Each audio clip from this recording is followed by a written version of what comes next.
Hi guys, and welcome back to my YouTube channel. If this is your very first time joining me, this is the platform where we talk about everything that has to do with careers. On today's topic, I'm going to share 3 tips with you on how to cheat in an interview.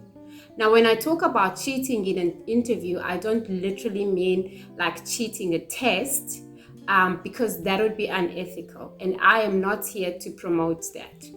But there are ways that you can cheat in an interview. Now, let's get to the tips.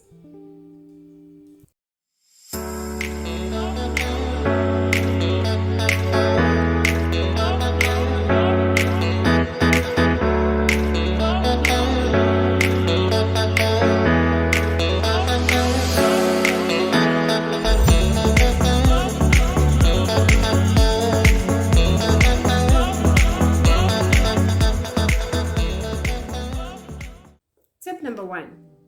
Tip number one is your job description. Your job description is actually your cheat sheet because your job description tells you exactly the type of person that the client is looking for. For instance, the job description will say, we are looking for somebody that is a strategic thinker. We are looking for somebody that has got excellent communication skills. We are looking for somebody that has got a great command in English. So the job description will tell you exactly the type of person that the client is looking for. What you then need to do is you need to focus on the job description, customize your answers based on the job descriptions. If they ask you in the interview, tell us a little bit more about yourself. You know already that they're looking for somebody that is a great communication skill, that has got great communication skills. They're looking for somebody that has got strong admin skills. Take that, put it in your answer when you're answering the tell us about yourself question, or when they're asking you what do you know, what makes you the best candidate for this position.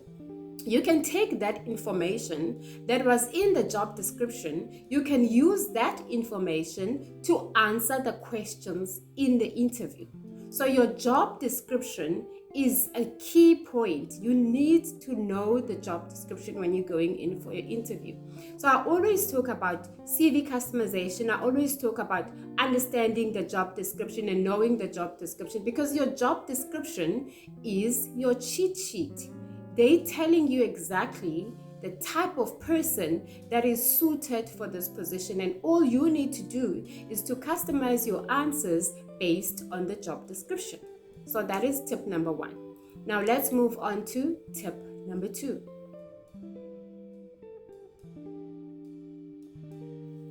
Tip number two.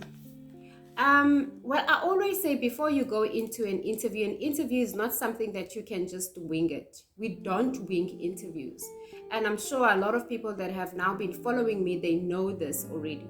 An interview, whenever you go for an interview, you have to be prepared.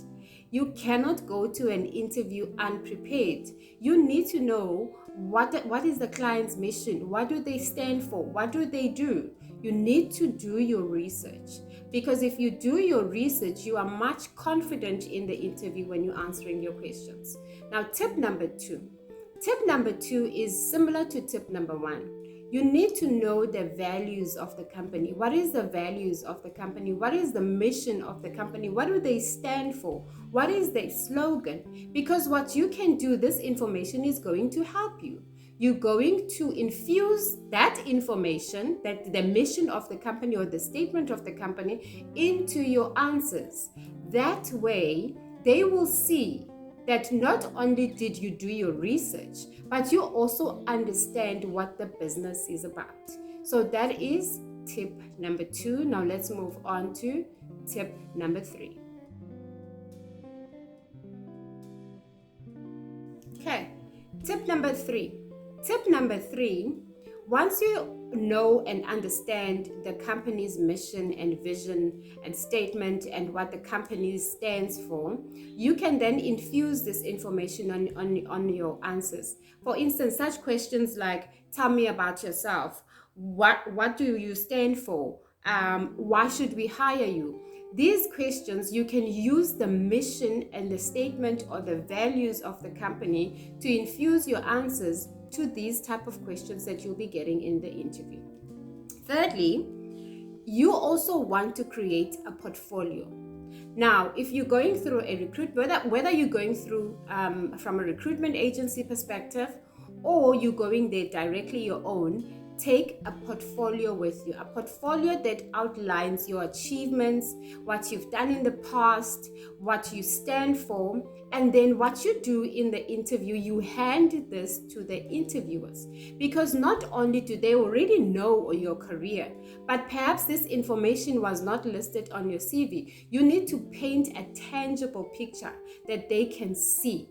And when you do that, when you create a portfolio for yourself that outlines who you are and what you stand for and what you have achieved in the past or in your previous or current employment, it doesn't matter, and you present this to the interviewers, this is something that they can see. It is tangible. It is easy to read. You can also, now you also have the opportunity to elaborate a little bit. You are now selling yourself to the interviewers. Lastly, you have to prepare for your interview. You have to research for your interview. You cannot go for an interview and just think, I'm just going to wing it. It just doesn't happen like that. Now, if you are somebody that enjoyed this content or enjoyed this video, do not forget to like, subscribe on the channel, and do comment and let me know what other videos you would like to see on this platform. Thank you, and do take care. Goodbye.